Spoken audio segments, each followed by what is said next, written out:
O'rtoqlar, xudo xolisa menga o'xshab qiynalmaylar deb Makkaga kelgan yilida mana shu Sag'oti tepasiga chiqishni birgalikda ko'rib chiqamiz va sizlarga oson bo'lishi uchun shpargalka qilib qoldiraman bu videoni. Bitta like bosib qo'yasizlar, xudo xolisa sizlarga ham nasib qilsin. Birinchi o'chirtda Sag'ot binosi, ya'ni molga kiramiz. Xo'p, o'rtoqlar, molga kirganimizdan keyin atir do'konlarga kirmaymiz. To'g'riga eskalator tarafga qarab o'tamiz. Eskalatorga ham chiqmaymiz. Eskalator o'ng tarafidan sekin yurib boramiz.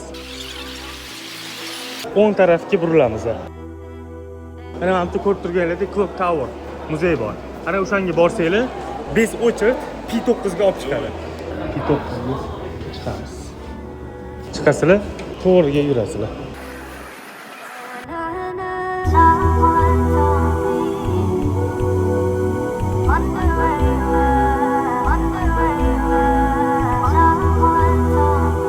Xudo xolasa 600 metr balandlikda Ka'baga qarab inshaalloh xufton namozini o'qiymiz o'rtoqlar. Shunaqa xursand bo'lib ketyapman, akalar. Shunaqa xursand bo'lib ketyapman. Inshaalloh hammangizga nasib qilsa, oilaviy kelib, yaqin o'rtoqlaringiz bilan kelib, mana shunaqa Ka'baga 600 metr balandlikdan Sag'ot tagida xufton namozini o'qish akalar. Inshaalloh. Assalomu alaykum rahmatulloh. Kim bilan shu yerda kelib namoz o'qishni xohlasangiz, o'sha insonga shu videoni yuborib qo'ying.